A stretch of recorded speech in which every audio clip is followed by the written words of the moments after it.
जो food processing industry है उसका एक बड़ा योगदान देखने को मिलता है रोजगार और वहां की अर्थव्यवस्था में। लेकिन जब हम वैश्विक स्तर पर चीजों को देखते हैं तो आपको वो स्थिति कैसी नजर आती है? क्या चुनौतियां हैं, क्या संभावना है? हम अगर दूसरों देशों के साथ कंपेयर करेंगे तो हमारी जो इकोनॉमी है, हम कहते हैं हम लोग डेवलपिंग कंट्री है। हमें जो उद्देश्य मिला है कि और 2048-47 तक हमें डेवलप्ड कंट्री बनना है, हमारे माननीय प्रधानमंत्री सर ने जो उद्देश्य रखा हुआ है। हम जब बाहर के देशों के साथ कंपेयर करते, सबसे बड़ी वहां पे जो एजुकेशन एंड वहां की जो पॉपुलेशन है वो एग्रीकल्चर डिपेंडेंट कम है, सर्विस सेक्टर में उनकी पॉपुलेशन ज्यादा है। तो मैं आपको एक स्टैटिस्टिक्स बताता हूँ।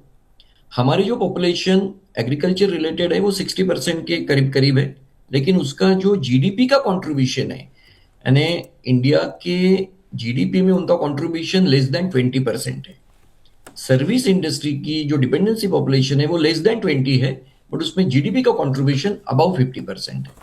हम बाहर के देश में जब देखते हैं तो उनका जो कृषि dependent and agriculture processing dependent जो पॉपुलेशन है वो लेस देन 20 है जी। तो इन शॉर्ट सर, उनका किसान वहां का गरीब नहीं है।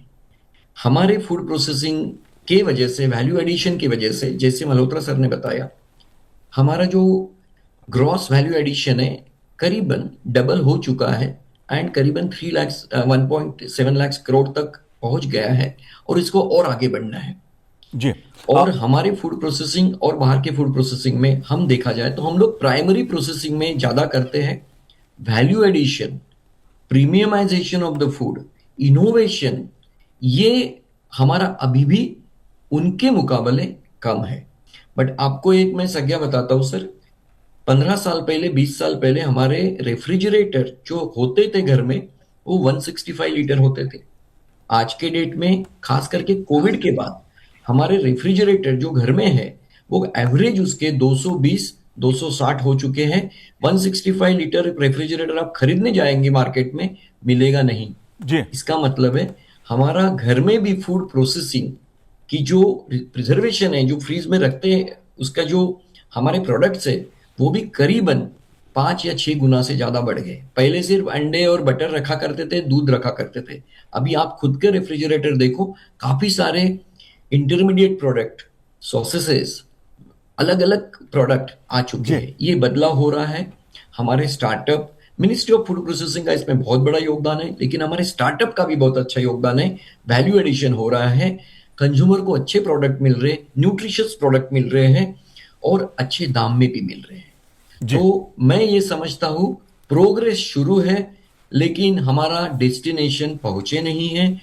धीरे धीरे होगा, इसके लिए गवर्नमेंट, इंडस्ट्री और रिसर्च इंस्टीट्यूट जैसे निफ्टम जैसे इंस्टीट्यूट है, सीएफटीआरआई जैसे इंस्टीट्यूट है, आईआईटी जैसे इंस्टीट्यूट है, उनमें भी इनोवेट करके वो लाने की आज जरूरत है। और ये सर हम साथ में मिलके करेंगे तो ही ये पॉसिबल है। सिर्फ फार्मर या इंडस्ट्री या गवर्नमेंट से ये होगा नहीं। If you do not innovate you will evaporate. तो ये बहुत बड़ा मैसेज है सर।